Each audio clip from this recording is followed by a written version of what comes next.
Bom dia, queridos. Eu gostaria de convidar vocês hoje para uma reflexão num texto muito conhecido, que é o texto em Tiago, no livro de Tiago, capítulo 2, do verso 14 até o verso 26.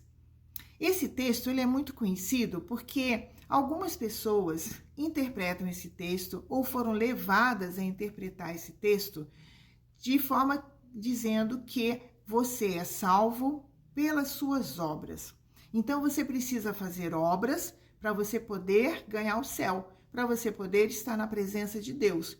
Então você tem que ser uma pessoa boa, um caráter bom, e você tem que dar esmolas, você tem que ajudar orfanatos e creches e asilos, assinar cheques e doações. Você tem que ser uma pessoa generosa, praticar boas obras para você poder ganhar o céu.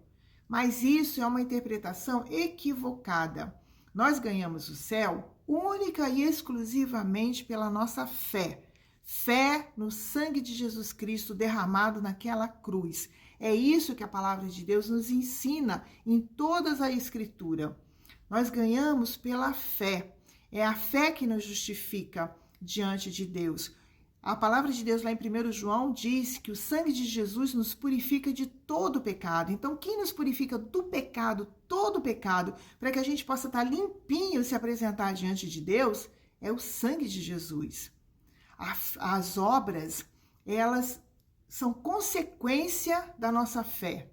Então, como diz aqui o texto, no verso 23, então, Tiago, capítulo 2, verso 23, e se cumpriu a escritura que diz, Abraão creu em Deus, e isso lhe foi imputado para a justiça, e foi chamado amigo de Deus.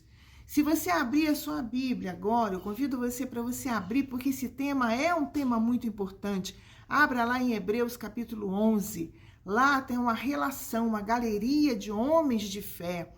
A Bíblia fala sobre Noé, sobre Gideão, e a própria Raabe está aqui também, né? Como Abel e tantos outros que tiveram a sua justificação pela fé em Deus.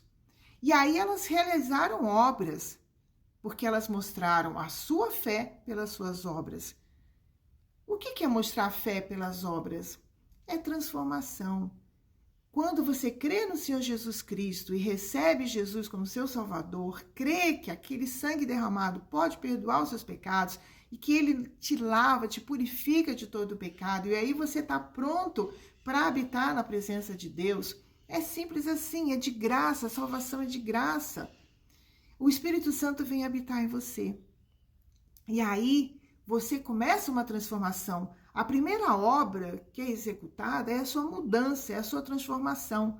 Hoje em dia a gente vê muitas pessoas dizendo que são cristãs, mas tem práticas abomináveis. Você fica com o cabelo em pé. São pessoas corruptas, corrompem os outros, mentem, são prostitutas, se prostituem, vivem em orgia, mas elas assinam um cheque de doação. Estou salva, estou perdoada. Eu vou lá, faço uma doação para uma igreja, para uma casa de caridade, estou perdoada.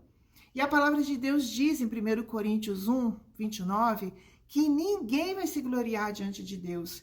Então, ninguém vai chegar no céu e falar, olha, eu estou aqui no céu pelas minhas obras, porque eu fiz várias doações, eu fui muito generoso, eu pratiquei obras de caridade.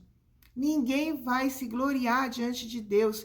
Você, quando faz isso, você está dizendo que a obra que Deus fez, que a obra que Deus criou, de mandar o próprio filho dele para cá, para morrer no seu lugar, não é suficiente.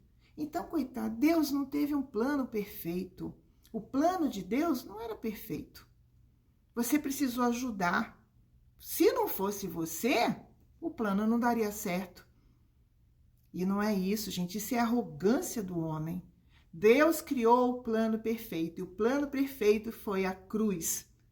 Foi a expiação de um sangue, de um justo, que morreu por você, que morreu por mim, substituiu você naquela cruz, me substituiu naquela cruz.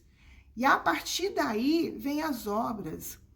E é isso que Tiago está ensinando. É impossível você continuar no erro, é impossível você continuar fazendo as mesmas coisas que você faz sem se transformar. depois que você creu. Então você vai mostrar as suas obras. Quais são as suas obras? As pessoas vão olhar para você e falar, nossa, olha como ele mudou depois que ele virou crente. Agora ele já não sai mais com a gente. Agora aquelas conversas e piadinhas já não tem mais. Tem que ter uma mudança na sua vida. Então essa já é a primeira obra que acontece, que você vai testemunhar que você está salvo. Depois você vai amar o próximo, porque Jesus falou, amarás o teu próximo como a ti mesmo. E aí sim, você vai passar cheque, você vai fazer doações para orfanatos, asilos, você vai pegar pessoal de moradores de rua, você vai tentar ajudar um irmão que está desempregado. Aí você vai mostrar as suas obras pela sua fé. Eu tenho a fé, e aí eu mudo e executo as obras. É como a Raabe. Raabe foi um grande exemplo. Ela creu no Deus de Israel. Ela ajudou aqueles espias que tinham vindo para Jericó a fugirem pelas muralhas. Ela se arriscou. Ela foi uma mulher de muita coragem. Mas ela fez isso porque ela creu que aquele Deus era o verdadeiro. O Deus de Israel era verdadeiro. E ela provou a fé dela, ela demonstrou a fé dela através de um ato, através de uma fé. Por isso, não pode ter aquele crente que se diz cristão e que não muda, e que às vezes nem confessa que é cristão, fica com vergonha. Num grupo de amigos, fica com vergonha de falar e professar a sua fé. Então, querido, querida, nós somos salvos pela fé em Jesus Cristo, não pelas obras. É a arrogância do homem chegar para Deus e falar, não, eu fiz as obras, eu sou salvo por causa das minhas obras. Isso é arrogância diante de Deus. A gente é salvo pela nossa fé, mas demonstramos a nossa fé pelas nossas obras. É isso que a Bíblia nos ensina. E se você tiver alguma dúvida, pode deixar aqui no comentário, que aí eu respondo com todo prazer, segundo a palavra de Deus. E que Deus abençoe.